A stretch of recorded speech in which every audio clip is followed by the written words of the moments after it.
The vapor compression cycle is the most important refrigeration cycle used in air conditioners, refrigerators, chillers, cold rooms, and many other cooling systems. Almost every modern cooling system works on this principle. If you understand the vapor compression cycle, you can easily understand how refrigeration and air conditioning systems produce cooling. In this video, we will explain the vapor compression cycle in simple English so that HVAC students and beginners can easily understand how the cooling process works. What is the vapor compression cycle? The vapor compression cycle is a refrigeration process that removes heat from one place and transfers it to another place using a refrigerant. Instead of creating cold air directly, the system removes unwanted heat from a room, refrigerator cabinet, or conditioned space and releases that heat outside. The cycle continuously repeats itself while the system is operating, providing continuous cooling. Four main components make this process possible: the compressor, condenser, expansion device, and evaporator. The role of the compressor.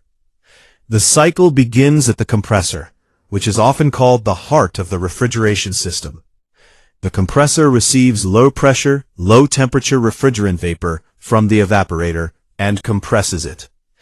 When the refrigerant is compressed, both its pressure and temperature increase significantly. The compressor then sends this high-pressure, high-temperature vapor to the condenser. Without the compressor, refrigerant would not circulate through the system, so it plays a critical role in the refrigeration cycle. The condenser process.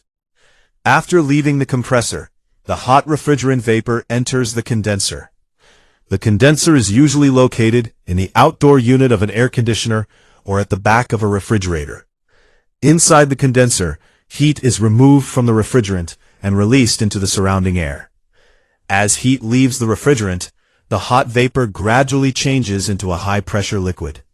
This process is known as condensation. By the time the refrigerant leaves the condenser, it has become a high-pressure liquid ready for the next stage of the cycle. The expansion device. The high-pressure liquid refrigerant then flows to the expansion device. Depending on the system design, this may be a capillary tube, thermostatic expansion valve (TXV), or electronic expansion valve (EEV). The expansion device creates a sudden drop in refrigerant pressure. When the pressure decreases, the refrigerant temperature also drops dramatically. As a result, the refrigerant becomes a very cold, low-pressure liquid and vapor mixture. This cold refrigerant is now ready to absorb heat from the area that needs cooling. The evaporator process. The cold refrigerant enters the evaporator coil located inside the room, refrigerator, or cooling chamber. Warm air from the surrounding space passes over the evaporator coil. As the warm air flows across the coil, the refrigerant absorbs heat from the air. During this heat absorption process, the refrigerant changes from a cold liquid into a low-pressure vapor. This process is called evaporation. At the same time, the air loses heat and becomes cooler. The cooled air is then circulated back into the room by the indoor fan, creating the cooling effect we feel. Completing the cycle. After absorbing heat inside the evaporator, the refrigerant leaves as a low-pressure vapor and returns to the compressor. The compressor again increases its pressure and temperature, sending it back to the condenser.